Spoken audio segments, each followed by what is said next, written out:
छत्तीसगढ़ के दंतेवाड़ा में बुधवार दोपहर को नक्सलियों ने घात लगाकर डीआरजी के जवानों को आईईडी ब्लास्ट में उड़ा दिया। इस हमले में 10 जवान शहीद हो गए। इसके अलावा एक ड्राइवर की भी जान चली गई। ये ब्लास्ट इस कदर खतरनाक था कि धमाके के बाद सड़क पर कई फुट गहरा गड्ढा हो गया और डीआरजी के जवानों की गाड़ियों के परखच्चे उड़ गए। बुधवार को हुए नक्सली हमले का जैसे ही एक वीडियो आज सामने आया, लोगों के मन में इस वीडियो को देख तरह तरह के सवाल उठने लगे, क्योंकि ये वीडियो धमाके के तुरंत बाद का था। इस वीडियो में धमाके की जगह बारूद का उठता धुआं दिखाई दे रहा था और गोलियों की आवाजें भी सुनाई दे रही थी। खौफनाक मंजर को कैमरे में कैद करता हुआ शख्स कहता सुनाई दे रहा था, पूरा उड़ गया भैया। ये पूरा धमाका नक्सलियों ने कैसे अंजाम दिया, अब इसकी परत दर परत सामने आ रही है। खुल गया भैया, पूरा उड़ गया। छत्तीसगढ़ में नक्सली अक्सर धमाके के लिए फरवरी से जून के महीने को चुनते हैं।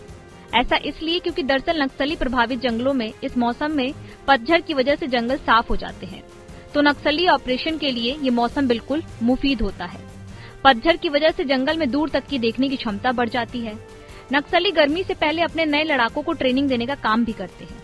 इसी वजह से पतझड़ के मौसम में जंगल के पत्ते गिर जाने से नक्सलियों को धमाका करने में आसानी होती है।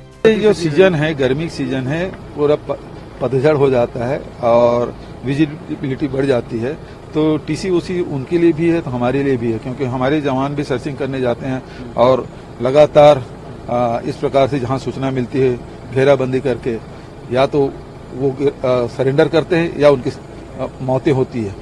तो ये चांस की बात है, लेकिन हमने 2 उनके पकड़े हैं। पिछले समय जो घटनाएं घटी थी तो हमारे जवान लोहा लेते हुए जहां शहादत दी, वहीं उनको ज्यादा नुकसान पहुंचा, नक्सलियों की हिम्मत तोड़ दिए थे। धमाके के तुरंत बाद का वीडियो देख साफ अंदाजा लगाया जा सकता है कि नक्सली हमले के दौरान घटना स्थल के आसपास मौजूद थे, क्योंकि आमतौर पर ऐसा देखा जाता है कि नक्सली हमले के बाद जवानों के हथियार लूटकर फरार हो जाते हैं, लेकिन दंतेवाड़ा में कल हुए हमले में नक्सली बिना हथियार लूटे फरार हो गए। माना जा रहा है कि बैकअप पार्टी घटना के तुरंत बाद वहां मौजूद थी, इसीलिए नक्सली हथियार लूटने में फेल रहे। दंतेवाड़ा नक्सली विस्फोट में 5 किलो से ज्यादा विस्फोटक का इस्तेमाल किया गया। यही कारण है कि जिस वाहन में जवान सवार थे उसके परखच्चे उड़े। साथ ही साथ सुरक्षा बलों ने उन दिशा निर्देशों के पालन करने में भी चूक की जो अक्सर नक्सल प्रभावित इलाकों में तय हैं।